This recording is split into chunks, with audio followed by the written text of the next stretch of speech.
Hey team, how are we doing? Welcome back. I'm getting a bit late onto this. We're going to talk very quickly about the Dallas Card Show heist. Absolutely shocking. I'm sure you have seen what happened and what went down last week on Thursday. So Dallas Card Show was running from the 4th until about the 7th of July. And a case with a bunch of baseball cards got stolen. Absolutely shocking. A planned heist, a planned little steal of those cards. So it's not good for the hobby. Yeah, really sad to see that happening at an organised function, organised event. You would have seen it probably already over the internet. It's even been on the news. It's been reported on the news. You know, police are involved and authorities are involved in trying to retrieve and get the stuff back. So we're just going to have a look at the video first. You might not have seen it. You might have seen it. I don't know. It's pretty clear, the guys, and they've been able to zoom in on them. They're absolutely brazen. I can't believe that they've gone to an event that they've been scoping out for a few days already, and on the last day they stole the cards. You can see their faces. Police would have their details by now, I'm sure, and I'm pretty sure they'll probably get caught.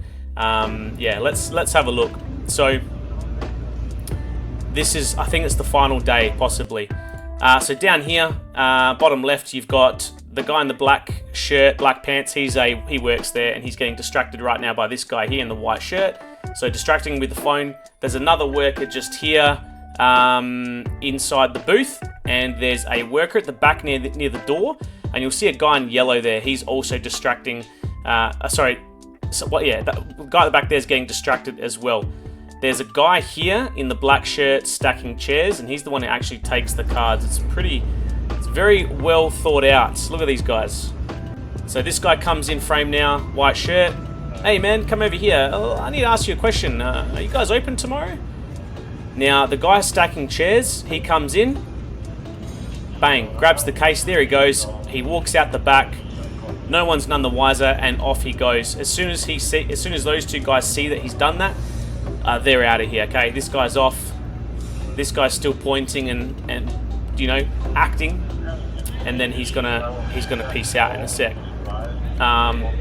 Just shocking. So very well thought out and planned from these guys. This was definitely a planned hit. And because it was towards the end of the show, I assume they knew exactly what was in the case, and I assume they know where the case was, because they were very efficient. So 3 guys were distracting, and then the 4th guy comes in at the back. There he is again, takes the case. I don't know anything about baseball cards, but I do know Micky Mantel. So the cards that were stolen, team, it's almost up to $2 million worth of cards. One of the Micky Mantel cards was like almost 180,000, I think. There's a picture here which goes through some of the prices. Rough prices are 32,000, 46,000, 175k. There's Babe Ruth cards. I feel sick. It sucks. But obviously those guys are in the wrong, but should have they had security there? Did they have security and they just weren't there at that point? Like, should have they had people manning that station, you know, really well, because of the amount of dollar value that was attached to those cards. This is the dude here that came in through the back. Of course there's going to be cameras. These guys are stupid, and they're going to get caught because these cards are high-end, high card values. They're obviously registered as well, so hopefully the grading companies will get notified if they do try to move them on and sell them through cash or however they decide to do that. I assume they'll get caught. They're going to try and move the product on pretty quick if they can, and hopefully something comes up on someone's radar that will notify them that, hey, this card should not be getting sold right now. This is a stolen card. And the guy who owns the cards has put out a $70,000 reward for any information leading to the arrest. So I think it's this guy here. His name's Jay. He says here, the man seen taking the case from under the table in the middle of the squares of tables has been stacking chairs near the booth for over an hour. So not obviously a worker there, and we thought he worked there.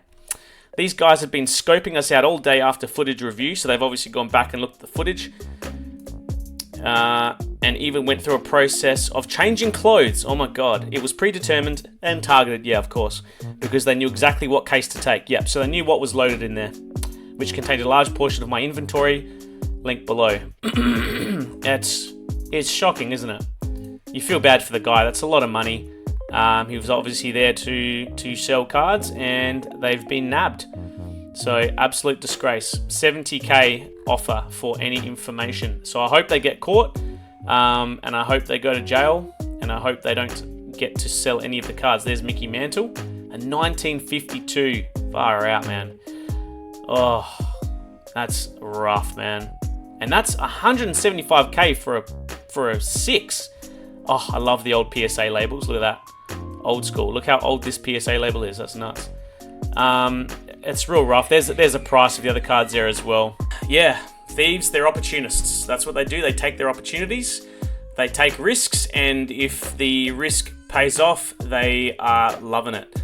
So I hope they get caught. I really think maybe the card show needs to look at what their security process was. They should probably have people manned at that station, or at least a guard somewhere to watch some of that product.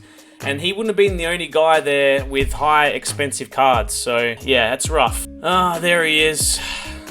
The thief. Can't believe that. Thanks for tuning in, guys. Subscribe to the channel if you're new, and I'll see you on the next one. Starman out. Peace.